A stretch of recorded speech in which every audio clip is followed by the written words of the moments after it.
The celebretizing of politicians has gotten out of hand. You're ready to be a pundit on CNN. I am. I don't know what I'm doing, but I'm doing my best. Hi. Hi, how are you? Should we get it out of the way? Let's get out of the way. Everyone, thank you for your nice messages. My birdie dog Birdie the dog passed away this week at home. We're very sad.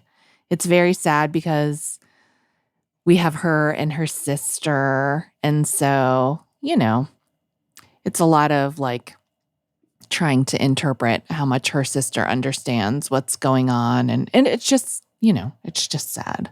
It's just sad. I'm glad she was older and she always had a heart condition her whole life. And as you know, if you followed her over the years, always in some type of health adventure, eating chocolate, ate a live bird, ate a bee, went into shock from having, we think, a nightmare one time and had to be treated for that. I'm sorry, That's ludicrous. Birdie, come on. So we miss her so much, but I'm glad she's not suffering or sick anymore. Yeah, she wasn't doing good. She wasn't doing good, and we literally were like, it's kind of time to to make this call, to make the hardest call. And right. Matt started to call around to places, and she literally was like, oh, you know that I don't like when you bring people in this house, right? I'm not doing this. And so that was it, She tried, though.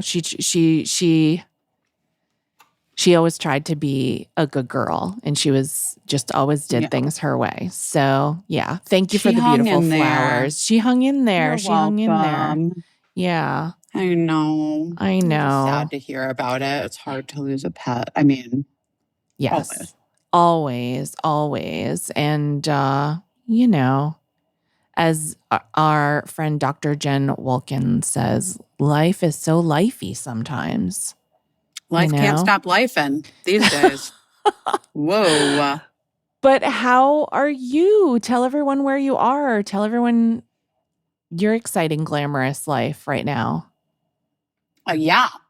I'm in Oklahoma doing a horror movie with Julie Benz and Ron Perlman and Jim Rash and a bunch of other amazing people. And the man who wrote and is directing it his name is Mike Zara. And he's been a writer in Hollywood for a long time. This is his first thing that he directed a short. He's directed a short before, but this is his first feature. Yeah. But Mike and I met when I was 15 and he was 14 in an after-school theater class at Actors Lab of Arizona. I love that. And, we have been friends over the years. We've kept in touch over the years. He moved to LA after high school. We didn't go to the same high school. He went to the School for the Performing Arts, the High School for the Performing Arts, which opened, I can't remember.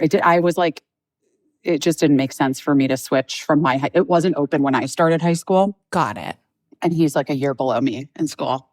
So it didn't make sense for me. Anyway, but yeah, it's crazy, to get a movie made. It's hard. It's a huge undertaking. Yes. It's a huge undertaking. And he's been he first started, the first draft of this script was a decade ago. Yeah. Amy Teagarden is in it. I'm trying to think about that. Oh, and Jason Bear, my friend from the old days, because he was on Roswell with my college boyfriend, Colin Hanks. It's a small And world. then his brother was married, his brother is married to a woman who used to work with Emily Beebe. Oh my And gosh. they were really, really close work friends when they worked together, Ruth Bear. And shout out Aaron and Ruth Bear. And Mike had met them through me. And that's how Jason Bear is doing the movie. It's crazy. But I did have this really, I might get emotional right now. Just we met in 1995. Yeah. And here we are 30 years exactly later. Wild, right? And he's making this movie and I get to be in it. And it's really special. And I'm really proud of him. And I'm really proud of everybody who continues to keep chugging along at their dreams, whatever their dreams may be. Yeah, I've been thinking a lot about it because, obviously we talked about the Colbert cancellation last week and how the landscape of television and media is changing. And I was just thinking of how many things have changed since I started doing this. And it's so funny how literally everything used to be on tape. That's what you would have tapes that you would have to edit together, tapes, and PAs, production assistants, were responsible for not losing these tapes, and they drive them around, these big giant 1/2-inch tapes, 3/4-inch tapes, whatever the fuck, drive them around in taxis, and they were all numbered and everything in these precious tapes, and if something happened to the tape, you were screwed, and now we just email. It's all digital files. You can email a file. There's no taxis. So much has changed. And so I feel like the industry is going through what feels like maybe the scariest change since I've been in the entertainment industry. Yeah. But just the perseverance of people that want to make things is really, there's people that want to make things and there's people that want to make money. And in a perfect world, you can do a little bit of both. You can make cool things and still make a living and be able to provide for yourself and your family. Right. But yeah, the persistence of people that want to make things is really inspiring. So I think that's super, super cool.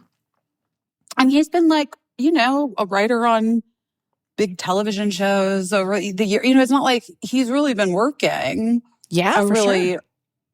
Doing it. He's sold shows. He loves the horror genre. This is a horror comedy. This is the best horror. kind. Yeah. Well, I don't know because I don't watch any of them. You're never gonna watch it. You're never gonna see. I don't think I'm gonna watch it. I don't think I'm gonna watch it. I got so scared. I was in hair, makeup, and wardrobe, and I literally got scared by what the killer is wearing. Oh my God. I was scared by it. And then I was I just don't even want to look because I have to be scared by it. So I don't even want to look. That is hilarious. I don't know. I like horror movies, okay, but as I've gotten older, I have,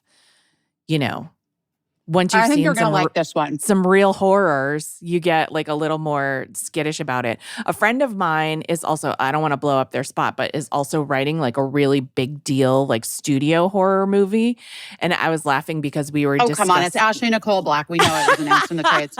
It was announced in the trades. I know, but I just it was announced in the trades. All right, Ashley Nicole Black is writing Ma 2, but well, I didn't see Ma 1, so I don't know. Yeah, because you don't like horror movies, right? Right. But my son Eli's a huge fan of Ma 1, so he's especially excited that our friend Ashley is writing the sequel. But it was so funny because I was just thinking about it, and she was like, group chat, what are you doing? And she's like, oh, I'm just brainstorming ways to murder people.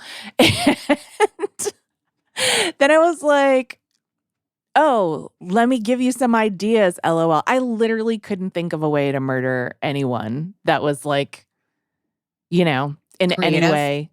Yeah, I mean, I guess that's good. I guess that's good to know about yourself that you, if challenged, you couldn't really think of a good way to kill someone. I don't know. Yeah, I don't want to talk about this. I don't like this subject. I'm not kidding. Gosh. I'm not a fan. I don't like it. There's too much horror in the world and I don't want to. But this movie, here's what I'll say. This movie is kind of, it's just ridiculous. And so fun. And then, I just feel like, it's just... It's fun. Listen, it's for some people, and I love Ron Perlman. I am a fan of Julie Benz. Oh my God. So I'm excited. I have to say, Ron Perlman is such a delight. Yeah, I love his wife too. Wait, yeah. So his wife's in the movie. Oh, really? I haven't met her yet. She's not here yet. Oh, okay. I just follow her on Instagram. Allison Dunbar. Alice from Denmark. Yeah, so she's in the movie as well. Oh, cool. Because she's an actress, right? Yeah, I think she's pretty fun. And she does like Groundlings stuff. That's very cool. Groundlings, Well, as you know, is like who are the most famous Groundlings? Because Tina was a Second City person. Like Second City, Chicago. Molly Shannon. Yeah, so many SNL people Will Ferrell, Chris Kattan. Yeah. I remember, okay, so like in high school, my high school theater group used to take this like theater trip to LA every year. Yeah.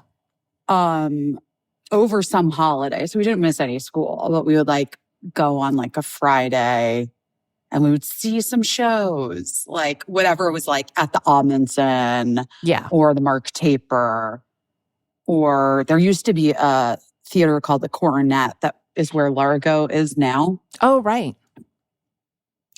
We saw a play there.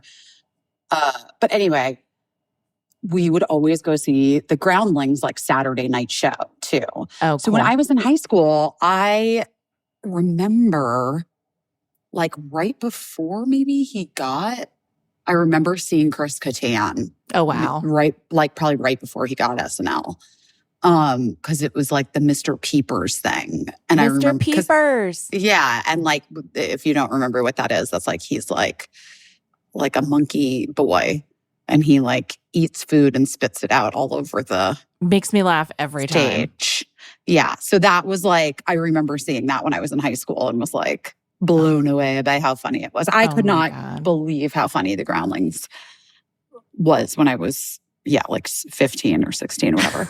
but so anyway, yeah, the movie, it's like crazy to do an indie horror movie for a myriad of reasons, but indie movies are like basically just like doing a TV show. Yeah. Is what I have always found, because the schedule is just like really tight. Like on normal movies, you have like at least twice the amount of time. Right. At least. Right. To film a full movie.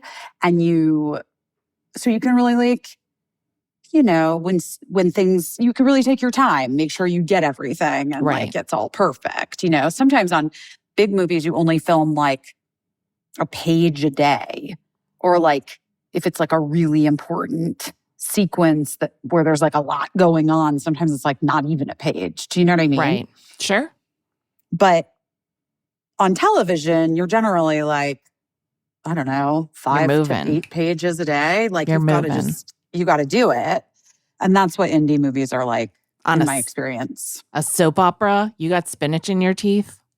They're just keep you got going. Spinach in your teeth.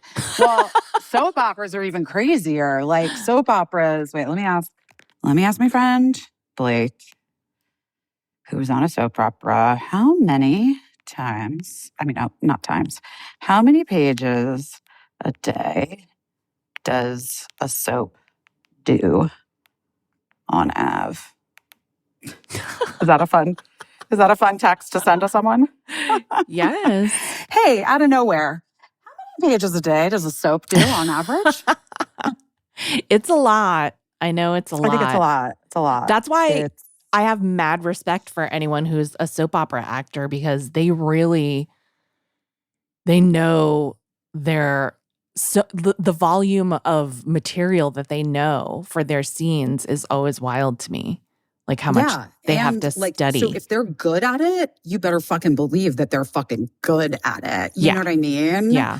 Like that's its own incredible ability. Yeah. My friend Dan Gauthier, who I think Renee Elise Goldsberry and I talked about him because she's also friends with him because they were in a soap opera together. He teaches acting sometimes now, and I'm like, oh, my money is on him. I would definitely study acting with him because like he's just, he's got it. I feel like he could learn a whole play in an afternoon or something. I don't know.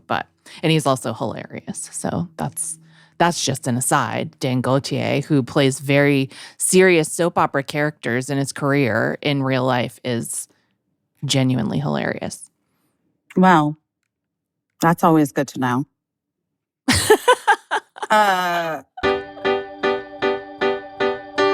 Did you see what I was just doing? I was just doing my makeup. I did see that. It was like you were doing a makeup tutorial for like how to get a great look in just a few minutes with your Thrive Cosmetics. I know. Because that's really what it is. It's my favorite thing in the world. I just love it so much. First of all, it's 100 degrees here in Tulsa and so humid. Yeah. So like on this movie, I'm wearing a lot of makeup, but like when I'm out in the world, your makeup's just going to melt right on off your face, Right. So I like to just keep it real simple. But you want to look like cute. You know what I mean? You want to look put together. You want to look put together. So I use the Brilliant Eye Brightener. What I love about it for so many reasons is that it's waterproof and it's like eyeshadow highlighter stick. So you can do like a little shimmer. You can use some of the darker shades and like give yourself a little, in your crease, give you a little definition, a little def, a niche. Absolutely foolproof. It is totally 100%. I'm like digging in my thing to get another one. But then I've got, my Liquid Lash Extensions mascara. Yeah. Which is the vegan tubing mascara with over 40,000 5-star reviews. Amazing. And it's 6 shades. It comes in 6 shades. It makes your lashes look extra long. It wraps the like formula around each little lash. And it has no smudging. No smudging. In fact, I was using it on the movie and then we realized because this is a horror movie, like we do want it to smudge. You need it to smudge, so you have to get inferior. It's too good. It's the mascara is too good for the movie. God. Do you know what I mean? Yeah. Because like you want it to like when I'm like crying, you want it to run. And it just won't. Like I have cried. You've seen me guys on Instagram crying with this mascara on before. And like those lashes do not move. Like the mascara does not move. It's That's amazing. Hilarious. That's so funny. But we love Thrive Cosmetics for a million reasons. It's 100% vegan, cruelty-free, made with very clean and summer-loving ingredients that work very well with your skin, not against it. And every time you use your favorite Thrive Cosmetics product, just know that you're doing more than enhancing your glow. You're helping others shine too, because Thrive Cosmetics gives back to communities you care about. Yeah, $150 million in product and cash donations to 600 plus giving partners. Your purchase directly fuels real impact, which we love. That's beauty with a purpose. Amazing. A purpose other than just making you beautiful. but also it serves that purpose too. So anyway, guys, we love it. Maximize your look with minimal effort. Go to thrivecosmetics.com/best for an exclusive offer of 20% off your first order. That's Thrive Cosmetics, CAUSEMETICS.com/best. Some days I will say winding down, getting to bed feels just impossible. Yeah. And that is when those THC gummies from Cornbread Hemp really come into play. They get the job done. They really do without any guilt or regrets. It's just it's a great thing to have to make a chill night with friends. THC gummies from Cornbread Hemp make it even better. They're America's only USDA organic THC gummy made with real THC and organic ingredients, no synthetics, 100% legal, ships directly to your door. Perfect for unwinding, kicking back, enjoying the moment without alcohol or a hangover. Yeah, I just don't bounce back the way that I used to from having one cocktail too many. And sometimes one too many is one for me. So cornbread is perfect for me. Oh yeah, especially when I'm working, Yeah. I can't. The alcohol is not happening. You know, you don't want to look like puffy. You don't want to look, all the things. Bedraggled. Bedraggled. All of Cornbread Hemp's products are third-party lab tested for safety and purity.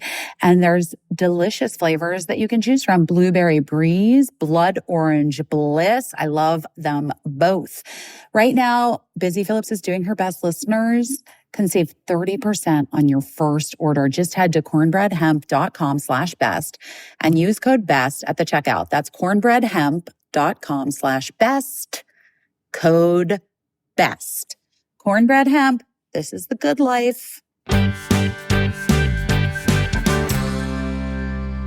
do feel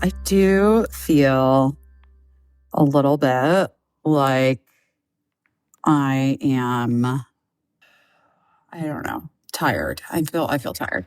I feel like my brain is broken from the summer of the facelift, is what I feel like. Oh, you And think it's you really broke hard. your brain from looking at too many facelifts? I think I broke my brain. Yeah. I Interesting. think I broke my brain. Hmm. I think I'm getting like dysmorphia of my face. Like, what does my face look like? Mm. You know? Yeah. What do I you? know. What do And you? Jenny Connor was like, we just have to make it through this summer. Stop looking at the internet.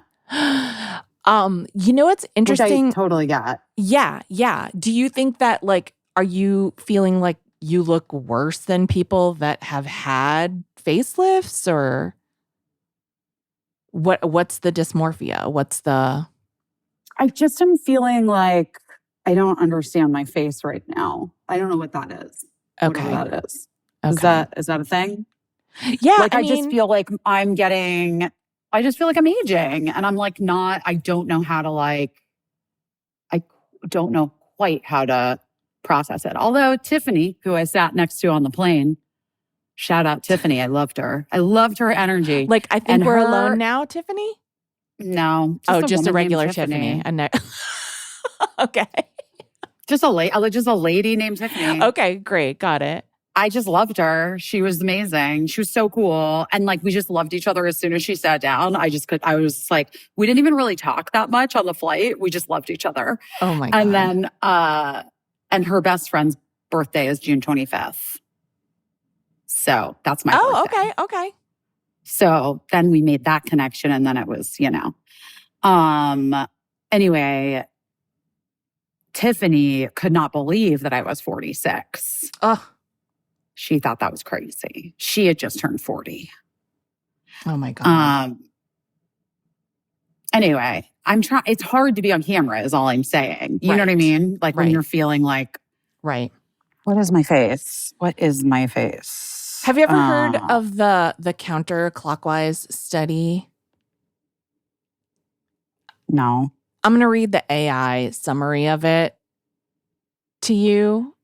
Okay. So sorry for the AI summary, and that automatically means disclaimer, part of this could be wrong. But A study from 1979 by Ellen Langer demonstrated that elderly men who lived as if they were younger experienced improvements in both physical and cognitive function. This research suggests that mindset and perception play a significant role in the aging process and that acting younger can positively influence one's physical and cognitive abilities. The counterclockwise— Well, that's what I do. I know. The counterclockwise study, as it was called, involved a group of elderly men who were instructed to live as if it were 1959 for a week. The results showed significant improvements in physical strength, manual dexterity, gait, posture, perception, memory, cognition, taste sensitivity, hearing, and vision in both the experimental and control groups those who lived as usual. However, the improvements were more pronounced in the experimental group, with 63% showing better intelligence test scores compared to 44% in the control group. According to a Yahoo Finance article, why is Yahoo Finance doing this? Everything. It's always Yahoo Finance, I feel like. Some participants even engaged in a touch football game at the end of the week, despite seeming frail at the study's start. This study supports the idea that our perception of aging can impact our physical and cognitive well-being. Anyway, you get the gist. But I swear to God, I've read stuff about the counterclockwise study where the people in the study, I think in the actual study group, put up pictures of themselves younger.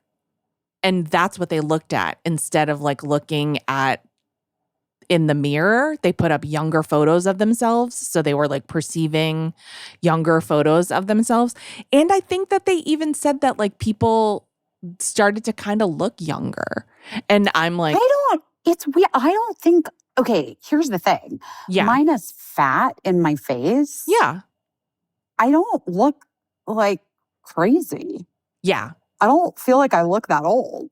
Yeah. I mean, like, I don't know what any age is anymore, but like, I don't have this fat in my face anymore. Yeah. I don't know. I don't know either. You know what is weird is like, I don't ever look at myself and think of my appearance as a reflection of my age, like my chronological age. I think of it as more of a reflection of my state. Do you know what I mean?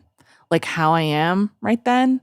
And like, I think my face can be like a real map for when I'm living through a shit show versus like, so that's something to be said about like the way that not just your mindset, but also like, it's not because it's not just your mindset. Like what's happening in your world isn't just your mindset, but sometimes. No, I do think like when I like fell in love with John, I was like I looked really hot, young looking. Do you know what I mean? Yeah. But I really did. You don't look any different to me. So I don't know. Like you look beautiful. Thank you. You look like yourself. And it's like, it's not attached to, for me, it's not attached to me like looking at you and being like, you look a certain age. To me, I'm like, she looks like she had some lunch. She looks like she got some sleep. She looks like, you know. Maybe I'll start to eat more avocado. Sometimes when I feel like I'm looking old, I just eat a bunch of avocado and then it starts to turn around for me. I'm not even kidding you. I knew somebody avocado and salmon said they got a big butt from avocado, like the big butt that everybody wants. And they swear to God that the only thing that they did was eat avocado. I told you about our friends who moved from Chicago to LA and their black lab, RIP. This was many, many years ago, that RIP to that lab. But their black lab started gaining all this weight and it was like this mystery and they couldn't figure it out. And the tree in the house that they were renting was an avocado tree. And they found a pile of pits. Oh my God. And the dog, like avocados aren't great for dogs. But I think they're bad. Yeah. They're luckily. But it's not like chocolate poison. It's just like, it's not great for them. Yeah. But literally that dog gained like 25 pounds from eating avocados. Oh my God. But like, yeah, also Michelle and I were obsessed when we were Did we talk about this? We were obsessed with the Paracone diet. Oh, no, For we didn't talk. skin? I don't think we talked about it, but that makes total sense. It's all salmon and, right? It's like salmon, like raspberries, like antioxidant berries, and like walnuts and avocados. Oh my God. That's like my husband's ideal diet. I am kind of like obsessed with that. Yeah. And I like mean, collagen listen. powder. Yeah. It's all, Sure. this stuff is all good for you. This stuff is all good. Yeah, it's you all know, good it's for all you. healthy for you. So how is the food in Oklahoma? Do you have access to good food without having to go too far? Yeah. I mean, well, there's like, yeah. I had a really lovely little lunch, half open-faced tarragon chicken salad sandwich there you just go. now. There that you was go. really good. I'm sure there's Queenies, which is like literally, I wanted to name one of my children Queenie. I loved that name. Aw. Yeah, that makes sense. But anyway, and like, it's also funny because I'm trying to it's always a process, like figuring out who the character is and like what the deal is, with whatever. And I it hit me. I was like, oh, she needs to have that like MAGA makeup. Oh, right. The like MAGA girl makeup. Sure. No, that's not real. Wait, that's not real. You got an answer back about the pages of a soap opera? He said 110. I said, that's not real.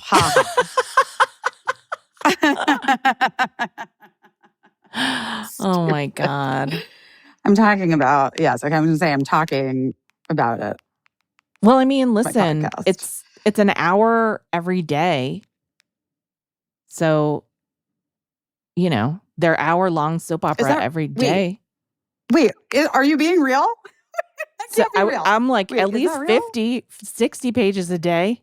What? Wait, what? I've had 70 pages one day. I said, is that real? And he goes, that's real. Wait, what? It's a full hour every day. What? That's why if you got spinach in your teeth, we're rolling. I'm sorry. Because we shoot 7 to 10 episodes a week. Oh my God. I'm dying. Yeah. Wait, that's crazy. This is why mad respect for soap opera actors. Each of which is like 70 pages. Yeah. Yeah. Crazy. And it's like so wild. It's almost all high. Blake was nominated for an Emmy this year. Oh, congrats. He went back to reprise his role on Days. I love it. And got an Emmy nom. Which is it. So cool. That's so great. Because I think it was like, he's a writer and a director now and like an actor too, but like really doing other, focusing on other stuff. But like, that's amazing. Yeah. Congrats. And thanks for answering our question. I knew it was up there. I knew it sounded almost impossible. He said, it's actually my favorite thing to knock people dead with in the film industry because no one ever believes me. Can you imagine? Like me, just now. Me. Like being like, yeah, no. Okay. He's like fucking with me, whatever. 110. Come on. If he was like, let's bang out. If he was directing a movie and he was like, let's take it easy on ourselves and bang out half as much as we do on a soap opera and just do 35 pages today. And you'd be like, oh my God, no. 35 pages is outrageous. So yesterday on the movie, I think we did like 6.5 and it was tough. And that's a lot. It was fucking tough. Yeah. Because, well, here's what I will say about soap operas though. They're very kind of stationary, like all their setups are very set up. And I'm sure they've gotten really good at scheduling, especially over the years, so that like all, you shoot all shots from one direction. But like on a film, things are, it's not like your years-long workplace. It's like a location that's just been scouted for this film. So everybody's like kind of in unfamiliar territory. And every time there's a new shot, like everything has to get set up, all the equipment, all of the people where they're stationed and doing their jobs, and then like the actors, and like you have to make sure that the blocking, which is basically like the choreography of the shot, is like hitting the way you want it to hit. You know, it's kind of it's a feat. It's a feat. Well, color me impressed. Because I auditioned for a soap opera one time before I got Freaks and Geeks. Like one of the many auditions I had before Freaks and Geeks was for a soap opera. I don't remember which one. You don't remember the character? No. But I do remember my audition was really, really bad. Oh, man. You were, I'm sure, auditioning to play like the daughter of some, you know, was it Santa Barbara? I was a kid. Yeah. I mean, I don't know. I was a kid. I don't know. Was it Santa Barbara? Was it Passions? It was something that, no, it wasn't Passions. It was not Passions. But okay. It might have been General Hospital. It was something that, because it was something that filmed in LA. Okay. Well, Days of Our Lives, where's Days? In LA. I don't know. That's a good question. All My Children Blake's was on, New actually. York, Ask him. right? Hold on. Wait. Yeah, All My Children's New York. New York, yeah. Days. Did you watch soaps when you were a kid? Young and the Restless. I watched Young and the Restless. Okay. But Soap Dish was like one of my favorite movies growing up. Yeah. But then it does have a very transphobic, problematic storyline. Oh, I'm sure. Yeah. Like, so that's not great. I haven't seen it since I was a kid, but yeah, I mean, I believe a lot of movies probably don't hold up in a way that we wish they would. I know, but some do. Some do.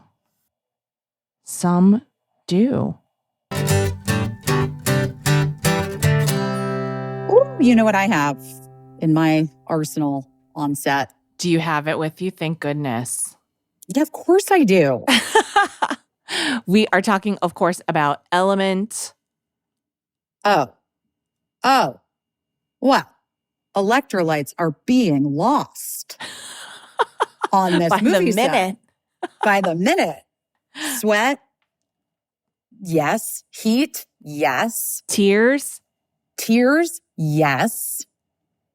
Guys, Element is also, there's lots of reasons why people lose electrolytes, but there's a million reasons why you need to replenish them. Right. Element is a very tasty electrolyte drink mix with everything you need, nothing you don't, lots of salt, no sugar.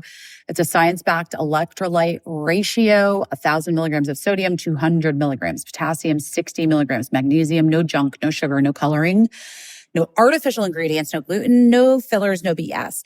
And listen, electrolytes are important. They facilitate hundreds of functions in the body, including the conduction of nerve impulses, hormonal regulation, nutrient absorption, and fluid balance. Element can help prevent and eliminate headaches, muscle cramps, fatigue, sleeplessness, and other very common symptoms of electrolyte deficiency. When you sweat, the primary electrolyte lost is sodium. Athletes can lose up to 7 grams per day. And I cry like an athlete. And so I probably lose that as well. And I do sweat like an athlete. My tennis coach Gunnar told me once that the only other person he's ever trained that sweat as much as me was an NFL player. Oh my God. Also, I went to hot yoga this morning. I don't know why it's 100 degrees here in Tulsa, but I just felt like I needed to do something, active. And so I found this hot yoga and I went to it. And when I tell you, no one else in the class was breaking a sweat and I was like a puddle around my mat, I do think I sweat more than an average person. Anyway, but that's why I bring that Element with me wherever I go. Thank goodness.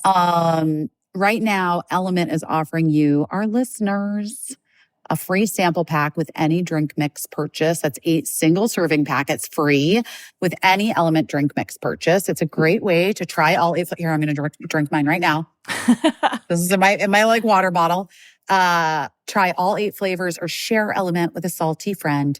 Get yours at drinklmnt.com/best. This deal only available through our link. You must go to drinklmnt.com/best. That's drinkelement.com/best. Also, try it totally risk-free. If you don't like it, share it with a salty friend, and they're going to give you your money back, no questions asked. You literally have nothing to lose. Hiya, vitamins. I like it. I liked it. I liked it. You know, I know. You know, typical children's vitamins are basically just candy in disguise. It's junk. Junk. It's just junk. It's like sugar, unhealthy chemicals, gummy stuff that gets stuck in teeth. It's just stuff that kids like don't need. Preservatives, just gross things. It's literally why Hiya was created. It's a pediatrician approved, superpowered, chewable vitamin. Most children's vitamins are filled with 5 grams of sugar or more and can contribute to a variety of health issues. But Hiya is made with 0 sugar, 0 gummy junk, but it tastes great. It's perfect for picky eaters. Hiya fills in the most common gaps in modern children's diets to provide the full body nourishment our kids need with a yummy taste that they love. It was formulated with the help of nutritional experts. So Hiya is actually pressed with a blend of 12 organic fruits and veggies, and then it's supercharged with 15 essential vitamins and minerals, including vitamins D, B12, C, zinc, folate, and many, many others to help support immunity, energy, brain function, mood, concentration, teeth, bones, and more. It is non-GMO. It is vegan, dairy-free, allergy-free, gelatin-free, nut-free, everything else you can imagine that you don't want in there. It doesn't have it. It's not in there. Don't worry about it. It's not in there. It's not in there. Also, it's kind of designed for kids of all ages. Let me tell you who takes a Hiya vitamin, me. I do. I do take my Hiyas. And it's sent straight to your door. So, you know, you have one less thing to worry about. Also, they send the packaging is great. I love anything that's like minimal packaging because reusable bottle. Yeah. It has a reusable bottle and little stickers to decorate so that your kids can really just make that little bottle their own. And then, you know, they know their vitamins are in there and they go take them and it's so cute. Anyway, guys, we have worked out a special deal with Hiya for their best-selling children's vitamin. Receive 50% off your first order. To claim this deal, you got to go to hiyahealth.com/busy. This deal is not available on their regular website. Go to hiyahealth.com/busy and get your kids the full body nourishment they need to grow into healthy adults. We love you, Hiya. Also, wait, did we talk about ginger twinsies? No, Biz, I didn't even know about this.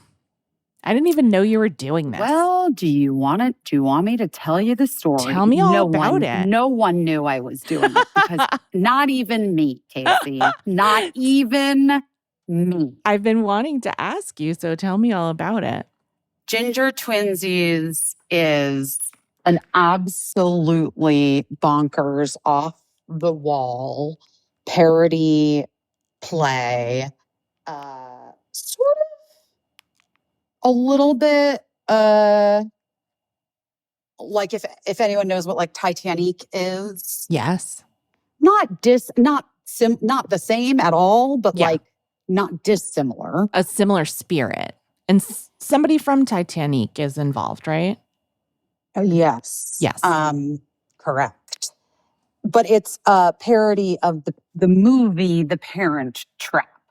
The Lindsay Lohan version. The Lindsay Lohan version. And it's written by this incredible and directed. Wait, did he direct it? No, I don't think he directed it. Wait. Kevin Zach. Yeah, I'm a producer on it, guys. You think I would fucking know. But here's what happened. Here's what happened. So I had gone out with Jen and Liv. Oh, we had gone to a play reading. We had gone to that a play about what? Oh my God. It's not Neil LaBute. Who's the other one?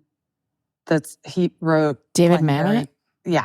It was a reading of a play called A Play About David Mamet Writing a Play About Harvey Weinstein.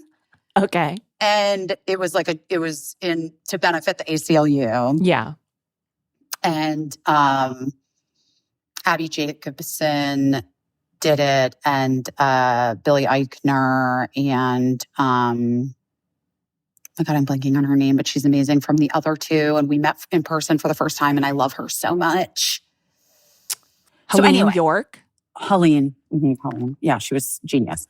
So we had gone to see that, and then not Liv. It wasn't Liv. Oh my God, it was Jess White's from the ACLU. You guys, my brain is fried. I don't think I'm prepared for working with perimenopause. Do you know what I mean? Like, we've got to do something. I got to get on hormones ASAP because fuck me. This is too difficult. My brain is broken. Anyway, point is, we'd gone to that play reading, and it was at Playwrights Horizons.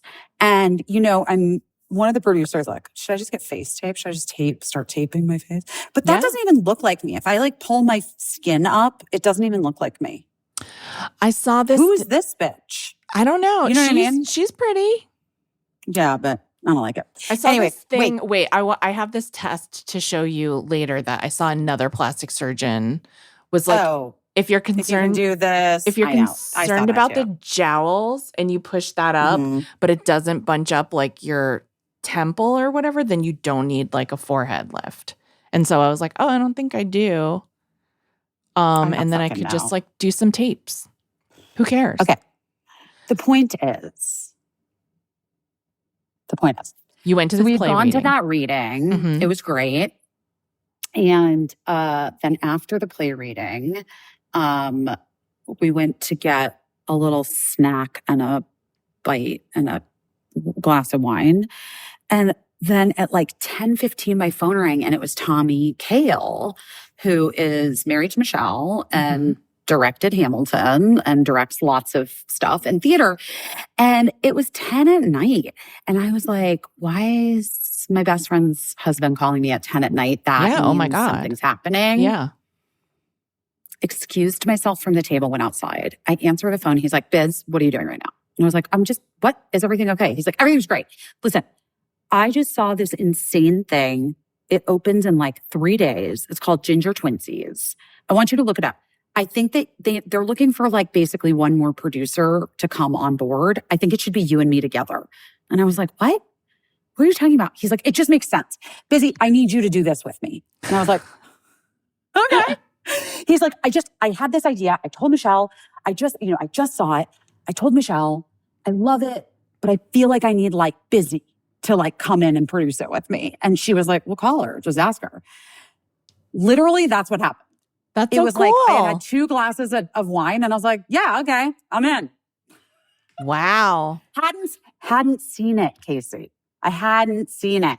Well, I trusted my friend Tommy Kail. I was going to say he's a pretty trusted authority on this type of thing. Totally. And he gave me the like lowdown on what it was. And he was like, I just think that your knowledge in this particular space, he's like, I just am like, it's just got to be you. You just have to do this with me. So I'm doing it with him. So then I went to opening night, which was so fun. It looked really fun. So amazing. Yeah. Justice for Meredith Blake, which, I have always thought that storyline was fucked. She's just trying to like marry a guy that she likes, who, by the way, didn't even tell her that he had twins and given one of them to his ex-wife to raise abroad, and hadn't told his daughter. These decisions are all toxic from the jump. You can't blame the kids. Jump. You can't blame the kids nor the girlfriend. No, but the girlfriend really gets it. You know what I mean? Really gets it. She gets it.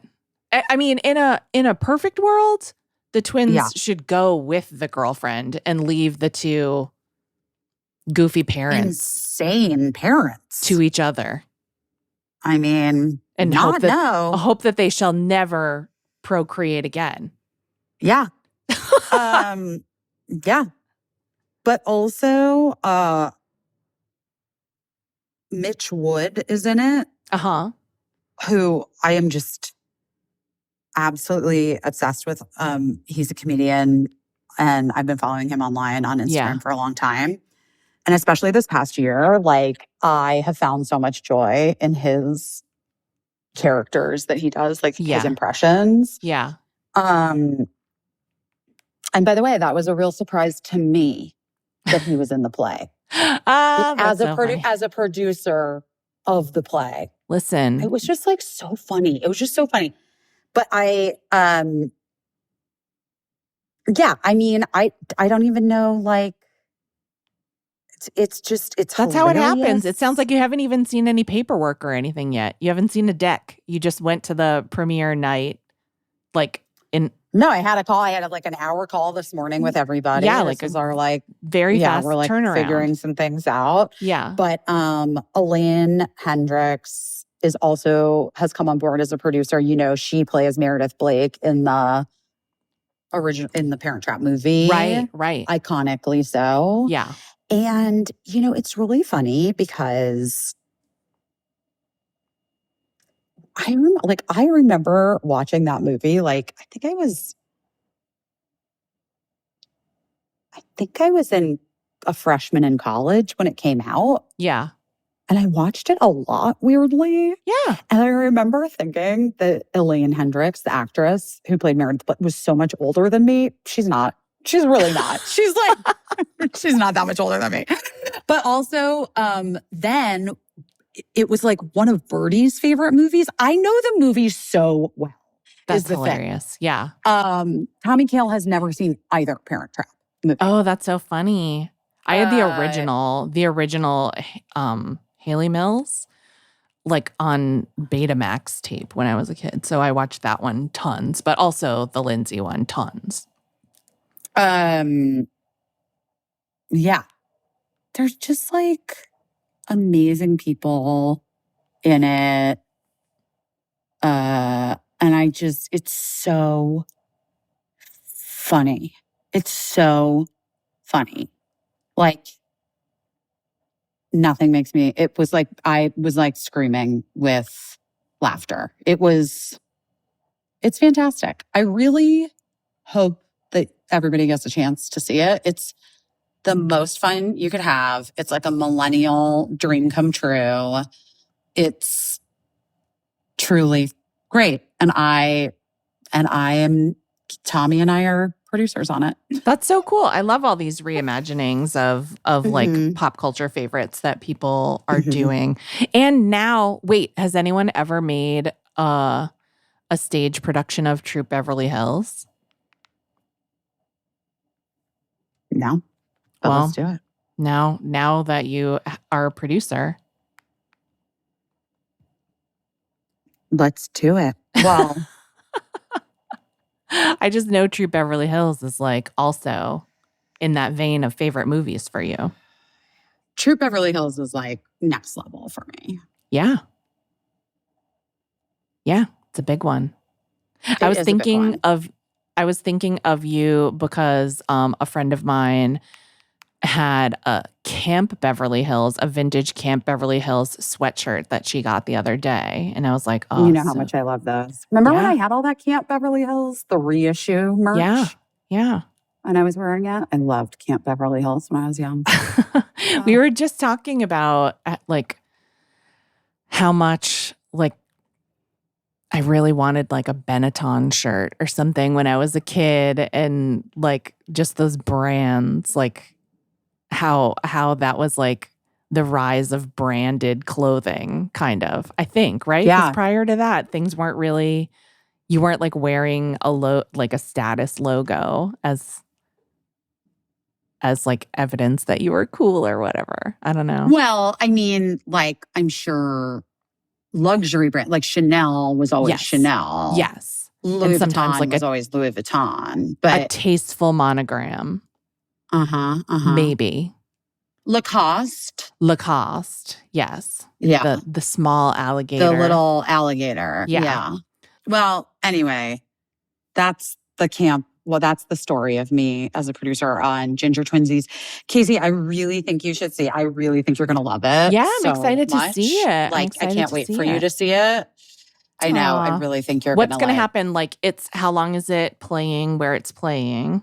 I mean, it's at the Orpheum Theater. I mean, I think it's going to run there as long as it can. Okay, great. I think it's sort of, it's like, it's fun. It's like off Broadway. Yeah. I think it should go to London. Sure. Yeah. Let's take her to London, guys. Take her to London. Yeah, but we were just like on the phone today and talking about what's happening with it. And I don't know. It's exciting. It's really fun. That's really cool. Mm-hmm.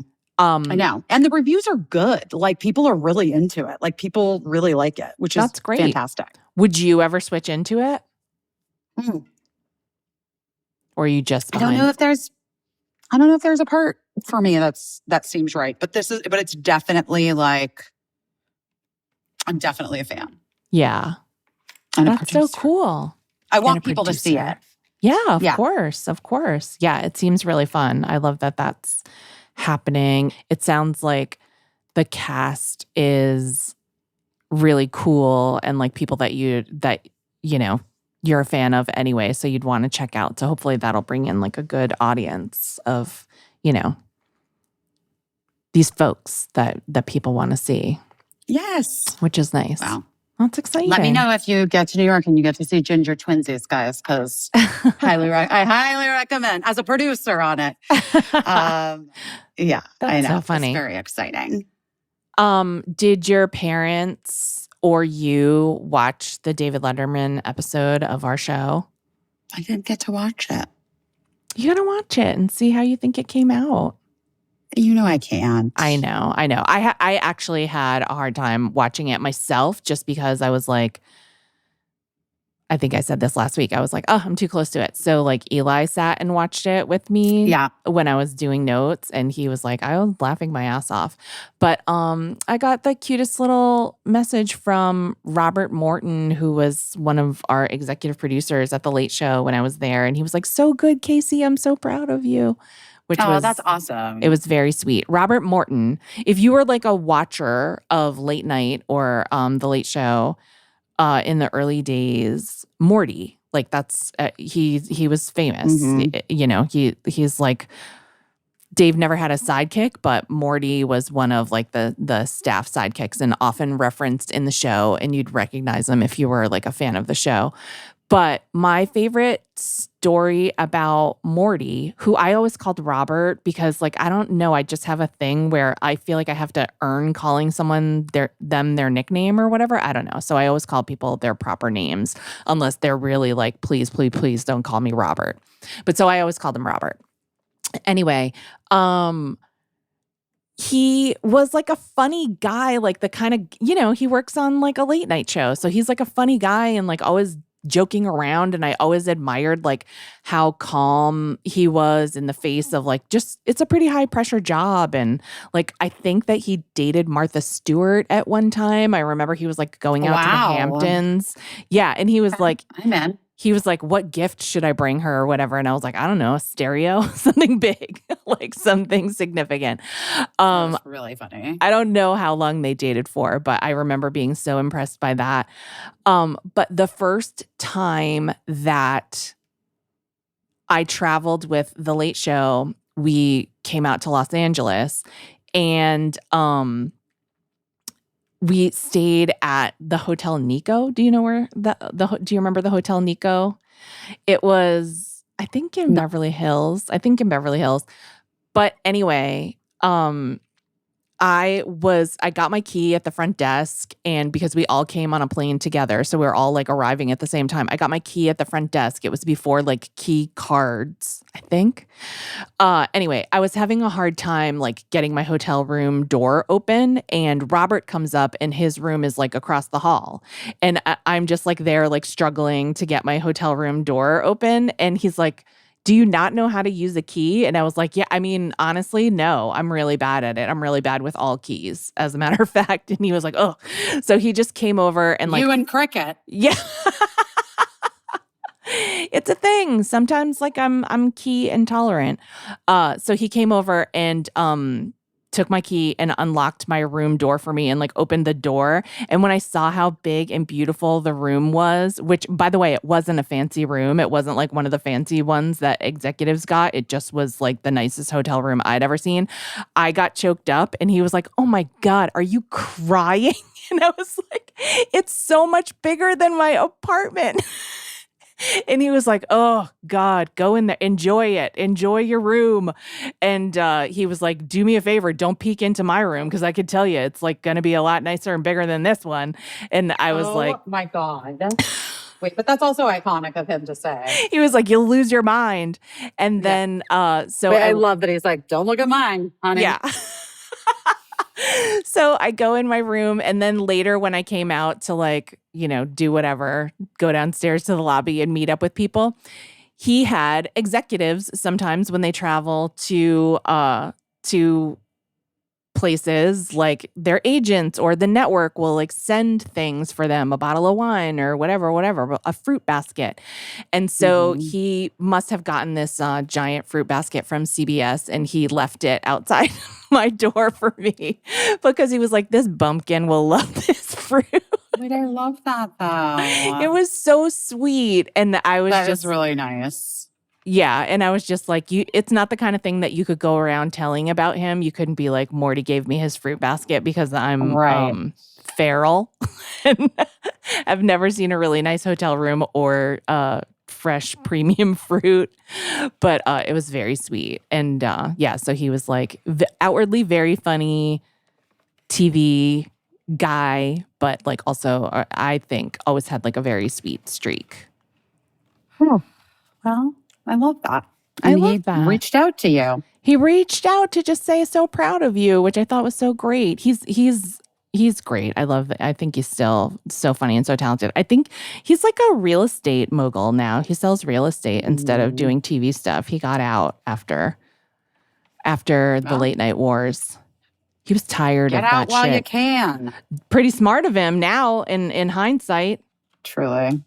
What's happening? I don't know. What is going to happen? Who knows? I don't know. I saw like that Seth Meyers was like, he said something, I'm going to mangle his quote, but I believe the gist of it was that when he first started in late night, he was worried that he would lose the job at some point because he wasn't good enough for the job. Like that at some point someone would make the call that he wasn't the right guy for the job.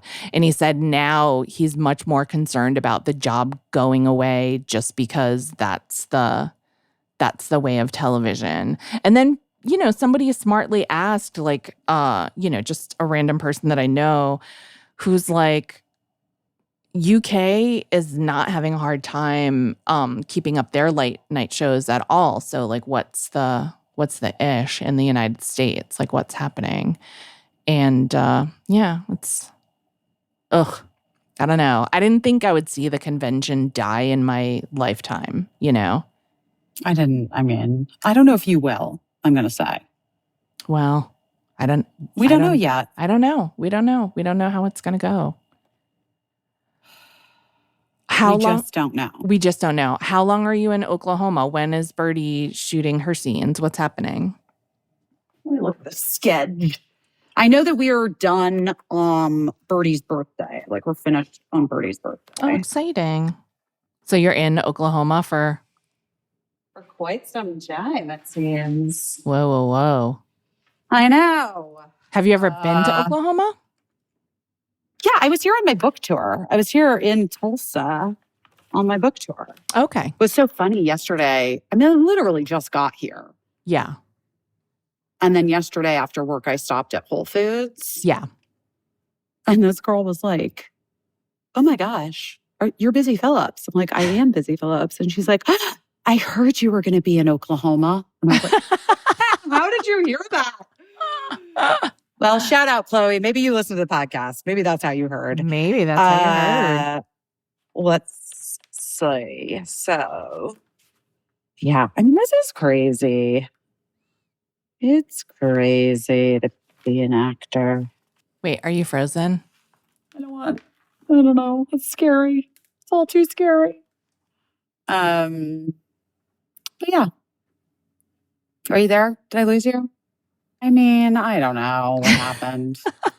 You got frozen and then, Wait, do you want to, in the meantime, I looked on my phone while I was waiting for you to get unfrozen, and I saw that Pamela Anderson and Liam Neeson are dating.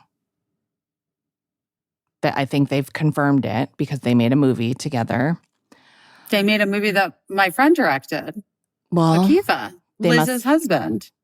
Okay. So they must have fallen in love on set. So maybe you can get the inside my God, goss. I need the goss. What? And then this is via the cut, and I'm just reading the headline, and I don't think, there's any evidence of this. Is this Katy Perry on the date with Justin Trudeau? Justin Trudeau? Wait, are Katy Perry and Justin Trudeau dating? Yeah, they were on a date. There is evidence. There's photographic evidence. I mean, were they canoodling? I didn't even get to read that part yet. I just feel like you're at dinner. You're like two very famous single people, and you're like at like a dinner together in that way. It does not feel like it's not a date. Like music, space, shoes, Justin Trudeau. Yeah. She's a busy lady. It makes sense to me. Yeah. Yeah. I feel like it makes sense. I'm here for it. All right. Yeah. I also, though, just was a little bummed that I didn't know he was single. You didn't know Justin was single? Oh. No, I thought he had that wife. I mean, he did. He did. Yeah. But they split up. Mm-hmm. You know the famous story about my kids getting their pictures with Justin Trudeau? Yes. Of course. Because Eli, I'll just tell it quickly again. We were in Prince Edward Island, where we own a small vacation home. It's a church as well, so it's weird. And our neighbors make fun of us there. But we were in the town. Like there's like the Boston of Prince Edward Island is this town, Charlottetown.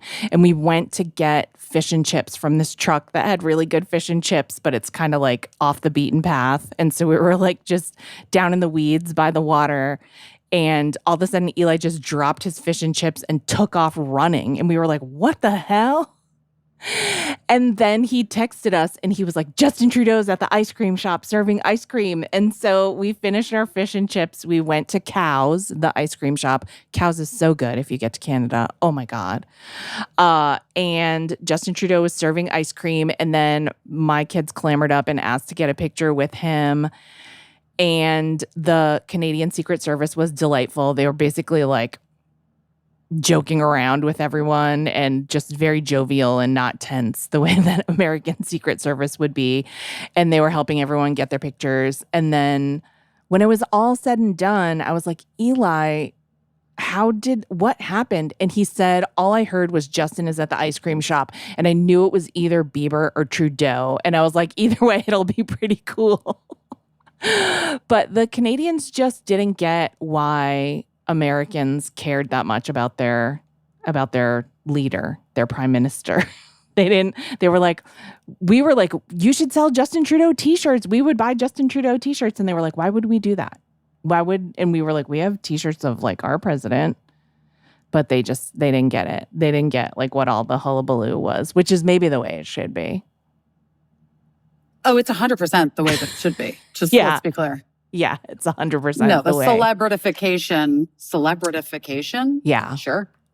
But the celebritification. That word is not real. Celebrification? Celebrification? Is that a real word? I mean, we're just making up a word. Celebrification. Celebrification. Celebrifabrication? Celebretizing. Celebretizing. The celebretizing of politicians.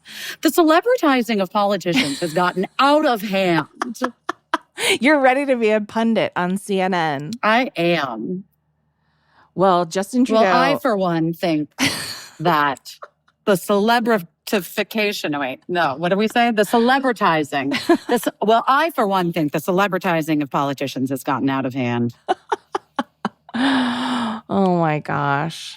Well, anyway. I wish them all the happiness, whether they're just getting dinner together and discussing space or whatever. Yeah.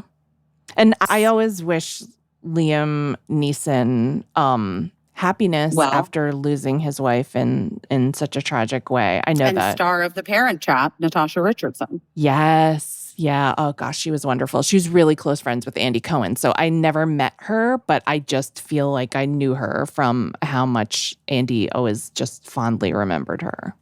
Yeah, I didn't know her either, but I was a huge fan. And there's that Rufus Wainwright song, Natasha, that he wrote about her after she passed away. And it makes me so sad. And every time it comes on random, I just have to skip it.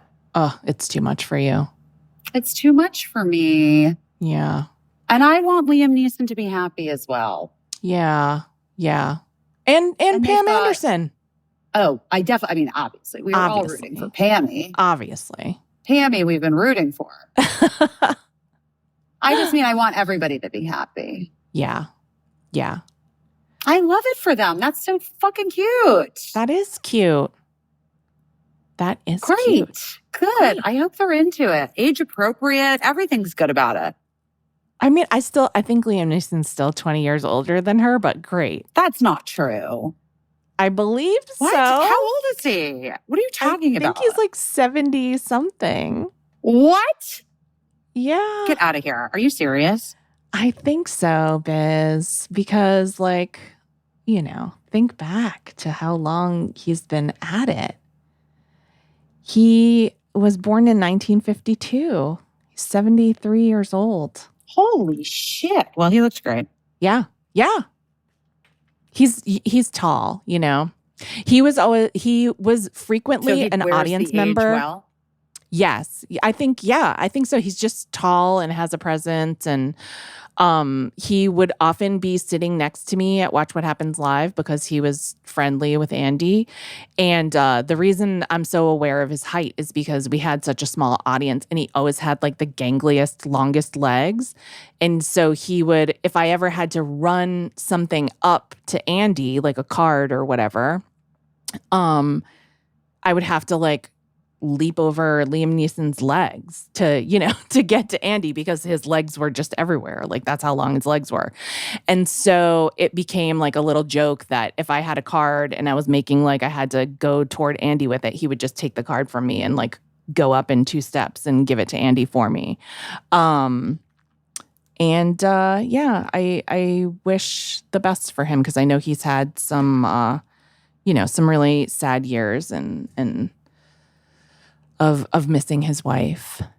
And also one time when I went to the Women's March with Lincoln, we ran into Liam Neeson. I think he was just coming out of his apartment building. And he goes, "Oh my God, what are you doing here?" And I was like, "I am a woman." And he was like, "Oh, that makes sense." And he was like, "Well, I live here." And then Lincoln was just like, "Wow, what a crazy street meeting." Like the Women's March? Yeah. That's really funny. It was pretty funny. It made me laugh. Well, bless his heart. Bless his heart. Bless his heart. Well, what are you doing your best at? What am I doing my best at? Well, I mean, just trying to support my little family in our hour of grieving, our little family member. And, and also, well, it puts things in perspective, right? It when, how much your heart aches for this loss. And then, you just start thinking of everyone and that you don't know that is grieving a loss or is anticipating grieving a loss or, so I've just been trying to like manage those feelings and like take care of myself and and just like feel my fucking feelings about it instead of just moving on, It's a hard one. It's a hard one because that's like such a presence in your life, and 14 years is a long time. It is a long time. She was a good girl. She was a good girl. She was wasn't the nicest sometimes, but she had her reasons. She had her reasons. She had her anxieties, and we loved her for who she was, and like just took her, warts and all.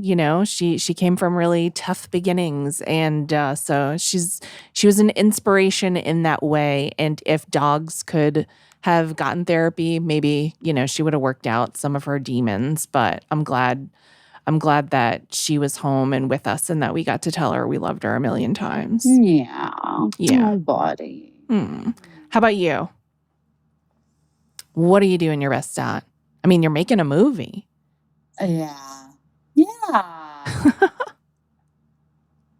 I'm kind of just doing my best to like handle things as they come at me. Yeah. As they show up. Yeah. And I'm trying to do my best by sleeping. That's good. Yeah. How are you doing at it?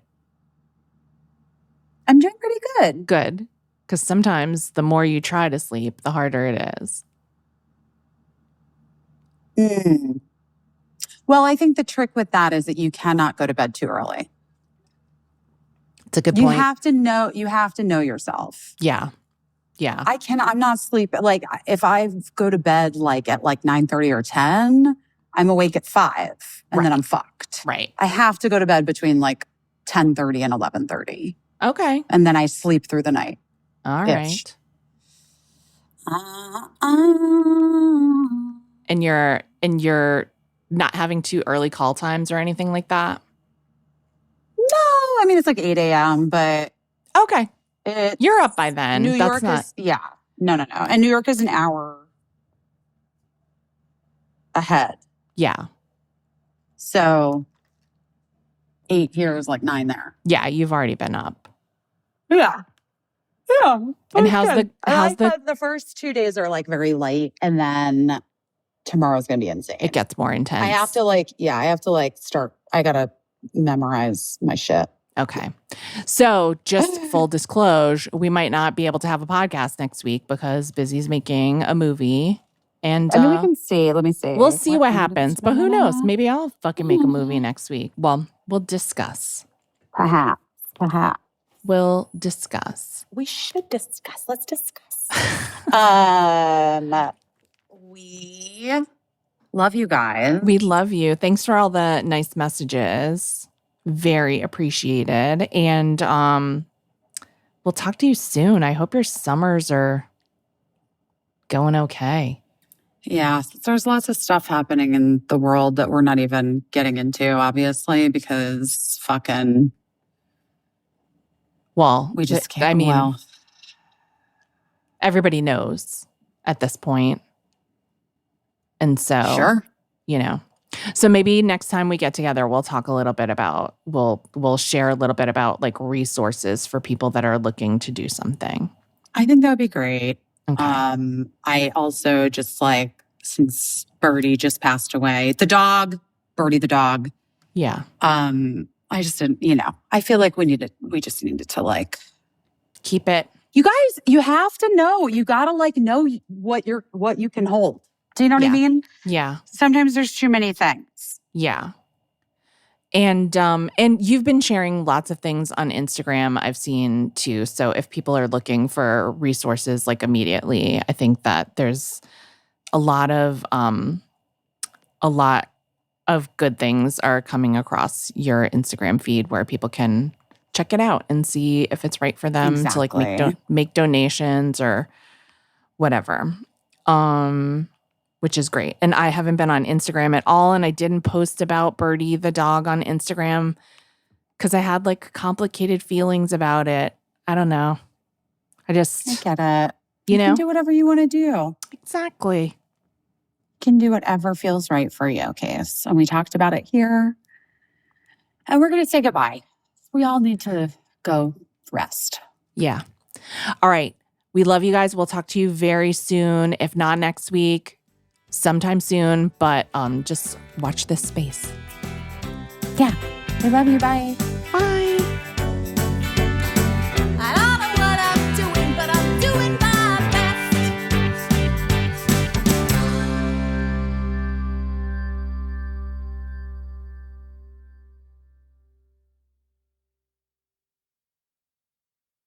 Oh, no.